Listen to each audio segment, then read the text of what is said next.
Hey guys, today we'll be solving LeetCode number 149, max points on a line. It is a hard question on LeetCode.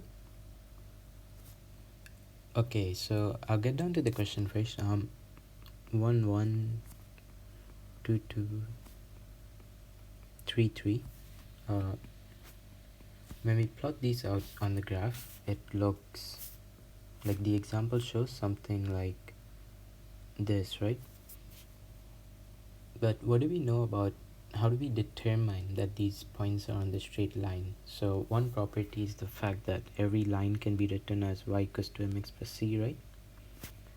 And for any point to lie on the line, you could essentially say that it must have the same gradient, right?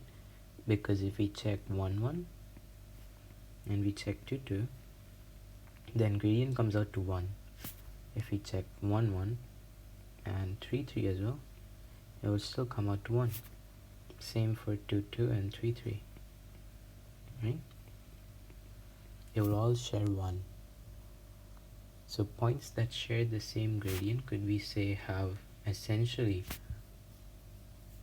they can be counted as points on a straight line. Yes, we could say that, right? And I could apply the same logic for example 2 that they've given. If we consider 4 3 2 1, the line like this, the gradient those guys shared would be -1, right, in this case. So how do we, well, first the way to calculate the gradient in Python, right, for given 2 points, it would just be, so we would take our x1 y1, take our x2 y2, we get that from p2, and this one we would get from p1. Now keep in mind that if the denominator is 0, then return any value that you want. In this case, something like infinity is also fine. And then just to not mess with it, maybe return infinity, right? Because no one will have gradient infinity. Some point might have, like, let's just say 99. Yeah, right? You never know with the test cases that they test you with. So y1, y2, any order is fine, and x1, x2, any order is fine as long as you have this condition over here. Now,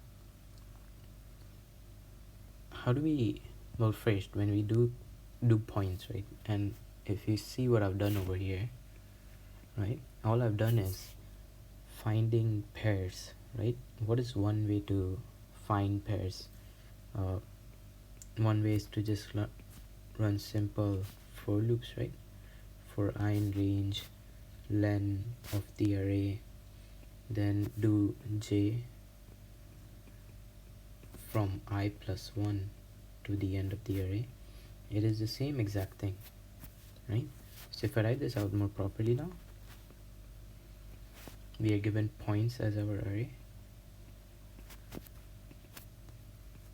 The way to pick the next pair, like the next element, it would just simply be I plus 1, right? And all the way up until len pairs.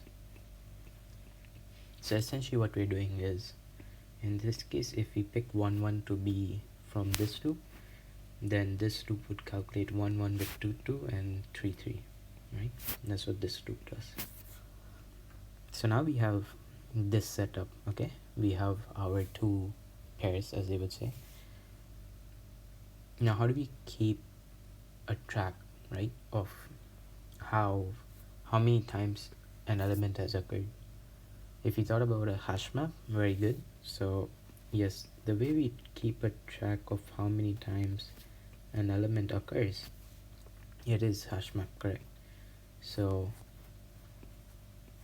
we could do points I over here. So we could do p1 as points I, and I'll move this down a bit for clarity.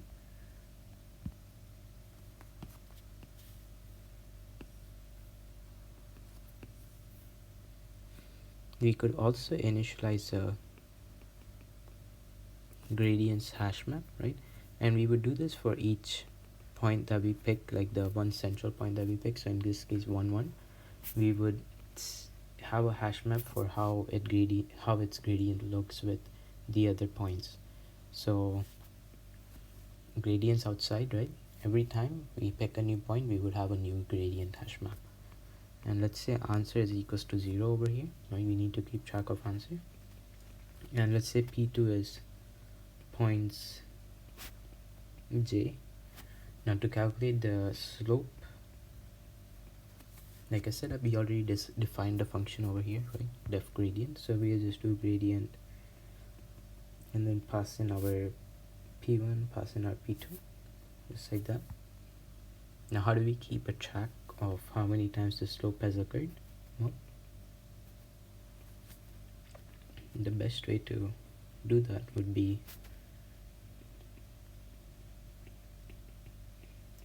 so this is what I'm gonna write right here, right? Is a shorthand way of saying if slope in map, then increment the value.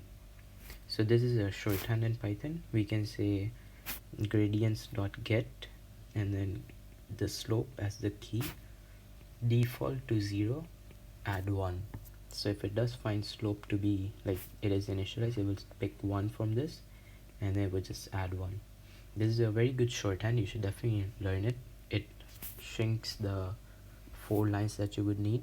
So if slope in map plus equals 1, else add, those 4 lines would immediately just like, there's no need for those 4 lines. You can just do it in 1 line over here and it's a lot cleaner, right?